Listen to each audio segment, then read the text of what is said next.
사무엘하 19장 합독합니다. 혹이 요압에게 고하되 왕이 압살롬을 위하여 울며 슬퍼하시나이다 하니 왕이 그 아들을 위하여 슬퍼한다 함이 그날의 백성들에게 들리매 그날이 이김이 모든 백성에게 슬픔이 된지라. 그날의 백성들이 싸움에 쫓겨 부끄러워 도망함같이 가만히 성으로 들어가니라.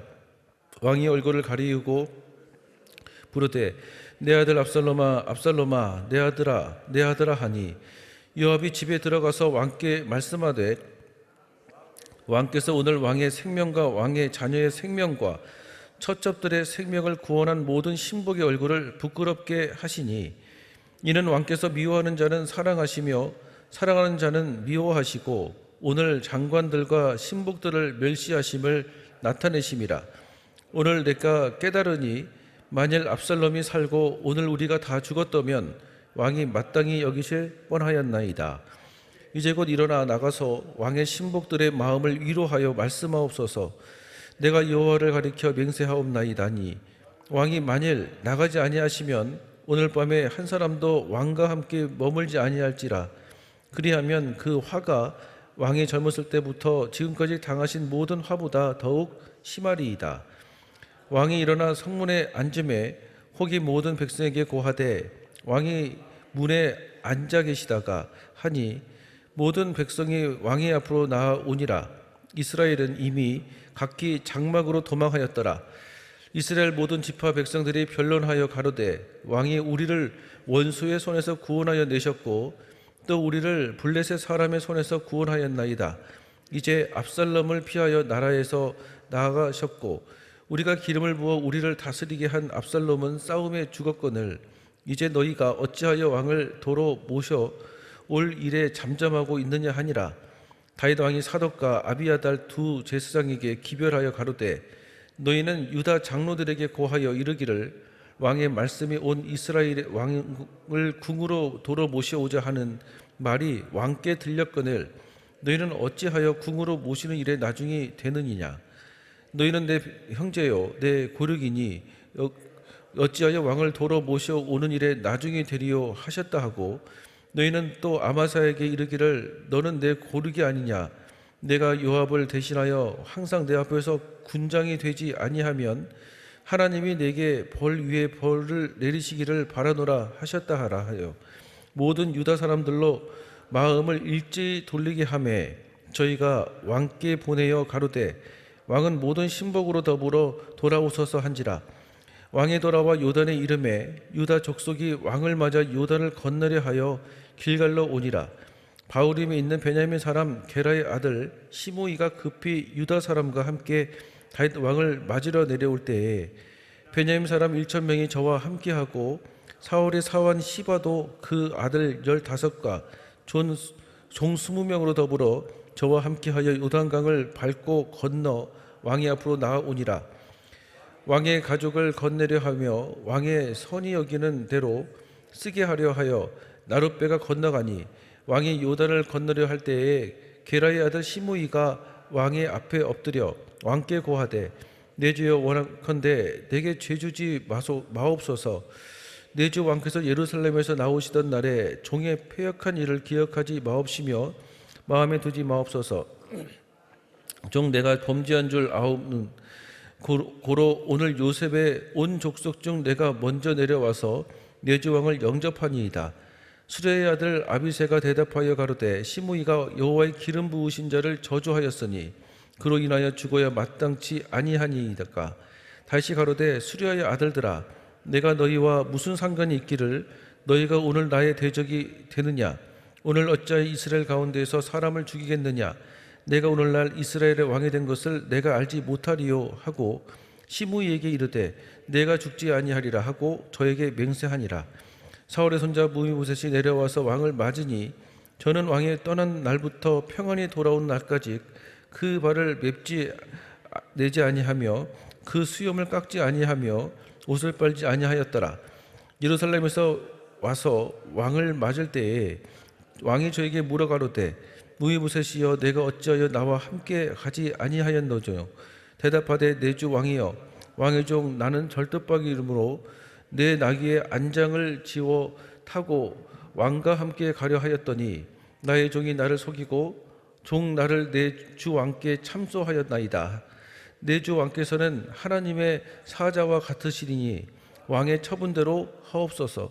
내 아비의 온 집의 내 주 왕 앞에서 다만 죽을 사람이 되지 아니하였나이까. 그러나 종을 왕의 상에서 음식 먹는 자 가운데 두셨사오니 내게 오히려 무슨 오름이 있어서 다시 왕께 부르짖을 수 있사오리이까. 왕이 저에게 이르되 내가 어찌하여 또 내 일을 말하느냐. 내가 이르노니 너는 시바와 밭을 나누라. 무이부셋이 왕께 고하되 내 주 왕께서 평안히 궁에 돌아오시게 되었으니 저로 그 전부를 차지하게 하옵소서 하니라. 길라 사람 바르실레가 왕을 보내어 요단을 건너려고 로글림에서 내려와서 함께 요단에 이르니 바르실레는 매우 늙어 나이 80세라. 저는 겁으로 고로 왕이 마하나임에 유할 때에 왕을 공개하였더라. 왕이 바르실레에게 이르되 너는 나와 함께 건너가자. 예루살렘에서 내가 너를 공개하리라. 바르실레가 왕께 고하되 내 생명의 날이 얼마나 있사옵간데 어찌 왕과 함께 예루살렘으로 올라가리이까. 내 나이 이제 80세라. 어떻게 좋고 흉한 것을 분간할 수 있사오며 음식의 맛을 알 수 있사오리이까. 어떻게 다시 놀이하는 남자와 여인의 소리를 알아들을 수 있사오리이까. 어찌하여 종이 내 주 왕께 오히려 누를 끼치리이까. 종은 왕을 모시고 요단을 건너려는 것뿐이거늘 왕께서 어찌하여 이 같은 상으로 내게 갚으려 하시나이까. 청컨대 종을 돌려 보내옵소서. 내가 내 본성 부모의 묘 곁에서 죽으려 하나이다. 그러나 왕의 종 기맘이 여기 있사오니 청컨대 저로 내 주 왕과 함께 건너가게 하옵시고 왕의 처분대로 저에게 베푸소서. 왕이 대답하되 기맘이 나와 함께 건너가리니 내가 너의 좋아하는 대로 저에게 베푸겠고 또 내가 내게 구하는 것은 다 너를 위하여 시행하리라 하니라. 백성이 다 요단을 건너매 왕도 건너가서 바르실레 입을 맞추고 위하여 복을 비니 저가 자기 곳으로 돌아가니라. 왕이 길갈로 건너오고 김함도 함께 건너오니 온 유다 백성과 이스라엘 백성의 절반이나 왕을 호행하니라.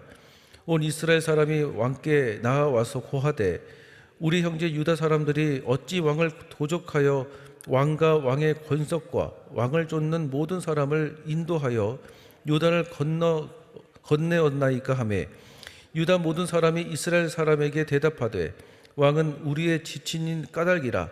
너희가 어찌 이 일에 대하여 분내느냐. 우리가 왕의 물건을 조금이라도 먹었느냐.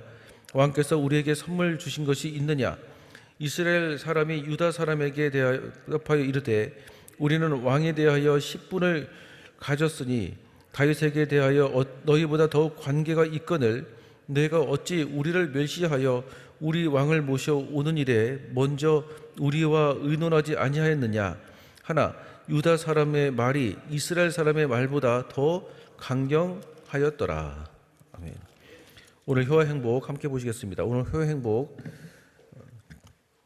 제목이 인류의 비극은 죄. 오늘 핵심 성경 구절 15절입니다. 왕이 돌아와 요단의 이름에 유다 족속이 왕을 맞아 요단을 건너려 하려 길갈로 오니라. 다윗은 한동안 압살롬의 죽음으로 비탄에 빠져 나라를 다스리는 일에 소홀했다. 이처럼 압살롬의 죽음을 슬퍼하는 다윗의 모습은 그를 위해 목숨 바쳐 싸운 충성스러운 용사들의 희생을 무시하는 행위였다. 다윗은 아비로서의 정에 끌려 왕으로서의 책임을 저버리고 말았다. 요압은 슬픔에 젖어 있는 다윗에게 고마워할 줄 모른다고 비난하며 다윗을 일상생활로 돌아오게 한다. 다윗은 유다 지파에 특사를 보내어 자신의 환국 문제에 대하여 앞장서줄 것을 제의하며 압살롬의 군장이었던 아마사를 자신의 군장으로 세운다. 우리는 다윗이 스스로 곧장 예루살렘으로 돌아오지 않은 사실에서 앞에 일련의 사건으로 인하여 다윗의 위치가 흔들리고 있다는 것을 짐작할 수 있다. 유다 지파의 호의 속에 다윗은 황궁하는데 그는 황궁하면서 시므이를 만나게 된다. 전에 다윗에게 저주를 퍼부었던 시므이는 엎드려 절하며 지난날의 잘못을 뉘우치며 용서를 구했다. 다윗은 자기의 복이하는 날을 개인적인 복수로 더럽히지 않기 위해 그에게 관용을 베풀었다. 그리고 훗날 솔로몬에게 시므에 대한 처벌을 맡긴다. 다윗은 예루살렘으로 항공하면서 많은 것을 느꼈을 것이다. 배반, 아첨, 불신, 죽음 등과 같은 것으로부터 고통을 받았을 것이다. 그러나 그에게 있어서 가장 고통을 안겨다 주었던 근본적인 것은 자신 속에 있는 죄라는 것이었다. 이것은 오늘날을 살아가는 우리의 문제이기도 하다. 아멘. 하나님의 말씀 잠시 나누고 함께 기도하는 시간 갖도록 하겠습니다. 다윗이 아들 압살롬의 반란이 있었습니다. 그러나 요압 장군의 압살롬의 반란을 제압을 했습니다. 다윗의 입장에서는 반란으로 제압하고 승리를 했던 전쟁이었습니다. 그러나 아들 압살롬을 잃었던 전쟁의 아픔이 있기도 했습니다. 1절에 보시면 혹이 요압에게 고하되 왕이 압살롬을 위하여 울며 슬퍼하나이다 하니 라고 말씀합니다. 사실 압살롬은 아버지 다윗의 왕권을 빼앗고 싶어서 반란을 일으켰던 반란군의 수장이었습니다. 그러나 아버지 입장에서는 여전히 나의 아들이었어요. 저는 이것이 우리를 향한 하나님 아버지의 사랑일 줄로 믿습니다. 여전히 죄된 모습을 살고 있는 우리이지만 여전히 자녀 삼으셔서 때로는 아파해 주시고 함께 이해해 주시고 기뻐해 주시는 좋으신 아버지일 줄로 믿습니다. 오늘도 하나님의 크신 사랑과 은혜가 저와 여러분의 삶 가운데 함께할 줄로 믿습니다. 19장은 다윗 군대가 압살롬의 반란군을 제압한 이후에 다시 예루살렘 성으로 돌아오는 왕의 귀환에 대한 내용들입니다. 예루살렘 회복은 곧 하나님 나라 회복 아니겠습니까? 또 교회의 회복입니다. 오늘 말씀에 담겨진 성령 하나님의 음성이 무엇인지 귀 기울여 듣고 그 음성에 순종할 수 있는 은혜가 있기를 주의 이름으로 축원드리겠습니다. 두 가지를 함께 잠시 나누겠습니다. 첫째는 통치자의 말과 행동입니다. 이스라엘 백성들은 압살롬의 죽음으로 슬퍼하는 다윗을 보면서 함께 그 아픔에 슬퍼하고 동참했다기보다는 큰 실망과 허탈함에 빠졌습니다. 2절에 보시면 왕이 그 아들을 위하여 슬퍼한다 함이 그날의 백성들에게 들림에 그날의 이김이 모든 백성에게 슬픔이 된지라 라고 말씀하고 있습니다. 다윗 입장에서는 압살롬이 아들이었지만 백성들 입장에서는 목숨을 걸고 싸웠던 반란군의 수장에 불과했습니다. 그런 압살롬을 위해 슬퍼하는 다윗을 보면서 아니 우리가 뭐 때문에 목숨을 걸고 싸웠나 하는 허탈감에 빠졌던 것이에요. 다윗의 슬픔이 이스라엘 전체 진영에 좋지 않은 영향으로 덮어질까 봐 요압 장군은 다윗에게 슬픔을 너무 표현하지 말라고 하는 말을 합니다. 그런데 그 말을 하는 과정이 너무 과격해요. 그 위치보다 벗어난 말들을 많이 합니다. 7절에 이제 곧 일어나 나아가서 왕의 신복들의 마음을 위로하여 말씀하옵소서. 내가 여호와를 가리켜 맹세하옵나니 왕이 만일 나가지 아니하시면 오늘 밤에 한 사람도 왕과 함께 머물지 아니할지라. 그리하면 그 화가 왕이 젊었을 때부터 지금까지 당하신 모든 화보다 더욱 심하겠다라고 하는 말을 합니다. 그러니까 또 다른 반란을 또 일으킬 수 있다라고 하는 것들을 얘기하고 있는 거예요. 사실 여러분 의견을 표현하는 것은 좋은데 그 표현하는 방식이 너무 과격하면 사실 마음 가운데 불편함을 더 크게 느껴집니다. 통치자는 슬픔을 함부로 표현하지 못하는 안타까움이 있기도 하지만 또 모든 사람들이 지켜보는 자리에 있다 보니까 언제나 언행에 조심해야 될 필요성이 많이 있는 자리이기도 하는 것 같아요. 리더의 자리가 참 그런 것 같습니다. 나 한 사람의 그 표현들이 전체 진영에 좋지 않은 영향이 되어진다면 그것을 좀 억제하고 감정을 눌려야 될 때도 사실 많이 있거든요. 여호수아 7장 말씀이 생각이 나지는데 이스라엘 백성들이 여리고 전투 이후에 전리품을 탐했던 아간의 범죄가 있지 않았습니까? 아간 한 사람의 탐욕으로 범죄를 저질렀습니다. 하나님의 말씀에 순종하지 못했어요. 그래서 전쟁이 졌습니다. 그런데 하나님은 그 아간 한 사람이 범죄를 졌음에도 불구하고 그것을 한 사람의 죄로 여기지 아니하시고 이스라엘 전체 연대 책임으로 하나님은 물으셨습니다. 여호수아 7장 1절 하반절에 삽디의 손자 갈미의 아들 아간이 바친 물건을 취하였음이라. 여호와께서 이스라엘 자손들에게 진노하시니라. 이스라엘 자손 전체에게 진노했다고 말씀하고 계세요. 한 사람의 잘못이 이스라엘 전체 모습으로 비춰질 수 있다는 것입니다. 사실 우리도 마찬가지예요. 우리가 예수 믿고 구원받아 하나님 자녀 삼으시고 살아가고 있지 않습니까? 그런데 내 삶의 현장에서 나 한 사람의 잘못이 기독교 전체의 모습으로 비춰질 수 있다는 것입니다. 그만큼 나 한 사람의 언행이 매우 중요하다는 것이에요. 나 한 사람의 잘못된 행동이 교회 다니는 사람은 다 그래? 이렇게 보여준다고 한다면 그만큼 언행에 얼마나 많은 책임감을 느끼고 살아야 되겠습니까? 오늘 말씀에서도 동일한 메시지를 우리에게 주시고 있는 음성입니다.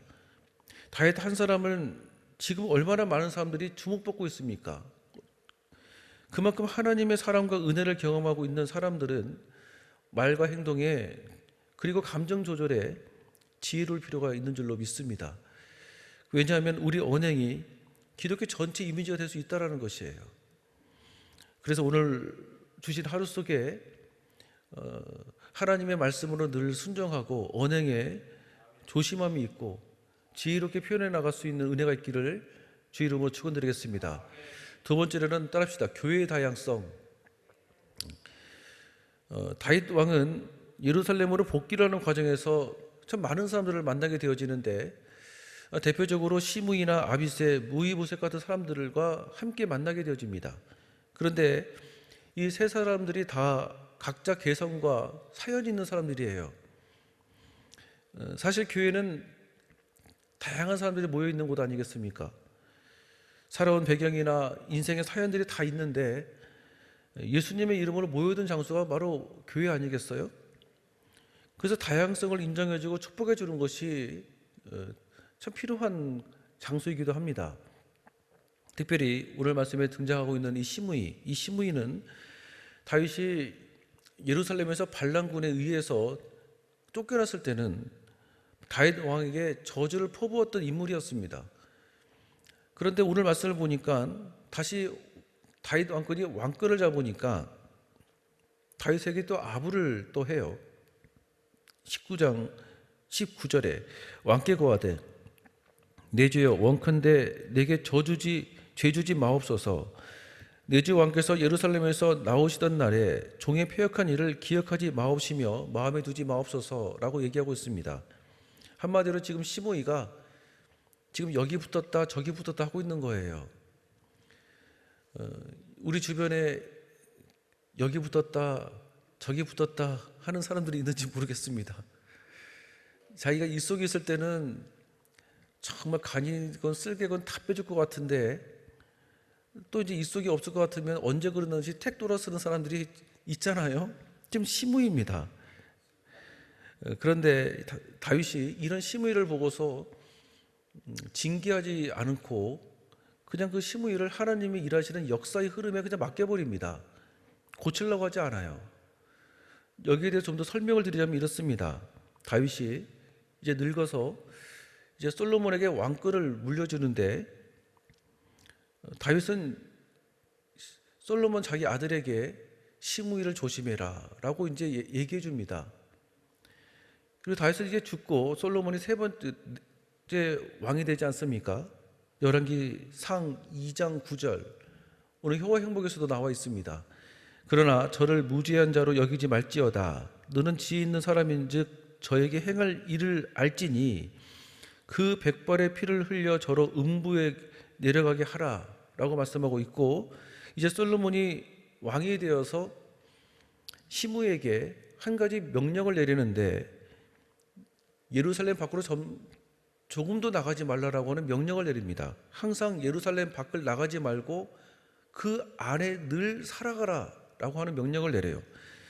열왕기상 2장 36절 왕이 보내어 시므이를 불러서 이르되 너는 예루살렘에서 너를 위하여 집을 짓고 거기서 살고 어디든지 나가지 말며 라고 말합니다. 그런데 예루살렘 밖으로 나가지 말라라고 하는 솔로몬의 명령이 있고 난 3년 후에 시므이 집에 어떠한 일이 생겨집니다. 그 일이 뭐냐면 시므이 집에 일을 했던 종 둘이 도망을 가요. 어디까지 도망을 가냐면 블레셋 가드까지 도망을 갑니다. 근데 그 소식을 시므이가 듣고는 이제 화가 날 거 아니에요. 내가 얼마나 너희들을 정성스럽게 길러줬는데 나를 배반하고 저기 블레셋까지 도망을 가? 이제 화가 나가지고 쫓아갑니다. 쫓아갔는데 그 소식을 솔로몬 왕이 듣게 되어지는 거예요. 아니 내가 분명히 예루살렘 밖을 나가지 말라고 그랬는데 블레셋 땅까지 도망 나갔다고? 이제 솔로몬이 이제 시므이를 잡아오라고 합니다. 그리고 거기서 숙청을 시켜요. 여기 붙었다가 저기 붙었다가 한 사람의 성품은 그 성품 때문에 결국 내 자신이 화를 입게 되어지는 겁니다. 그래서 우리는 하나님의 일하시는 것을 경험하기를 원하시면 성품에 늘 관심이 있으셔야 되는 것 같아요. 교회 다닌다고 해서 사람은 안 바뀌어요. 사람이 바뀔지 안 바뀔지 어떻게 알아요, 여러분? 하나님의 성품, 우리가 하나님의 성품을 닮아가려고 늘 은혜를 구하고 그 은혜 가운데 나의 부족한 것들을 늘 하나님 붙들어 달라고 기도하고 하는 것들이 정말 필요한 거 아니겠습니까? 그 유도기도 십자가에 못 박히지 않는 나의 성품들이 있어요. 조급한 마음이 있습니다. 불안한 마음이 있어요. 초조한 마음이 있습니다. 두려운 것들이 있어요. 그 두렵고 그 부정적인 그 성품들을 십자가 앞에 못 박히고 하나님께서 예비하신 귀한 것들을 누려나갈 수 있는 귀한 은혜가 저 여러분의 삶 가운데 함께할 줄로 믿습니다. 기도하겠습니다. 살아계신 하나님 아버지, 감사합니다. 오늘 주신 귀한 말씀의 은혜, 성령을 통해 기억하기를 소망합니다. 내 길을 인도하시고 성품을 다스려 주시고 늘 하나님의 은혜 가운데 서나갈 수 있는 귀한 축복이 함께하도록 하나님 인도하여 주시옵소서. 예수님의 이름으로 기도드립니다.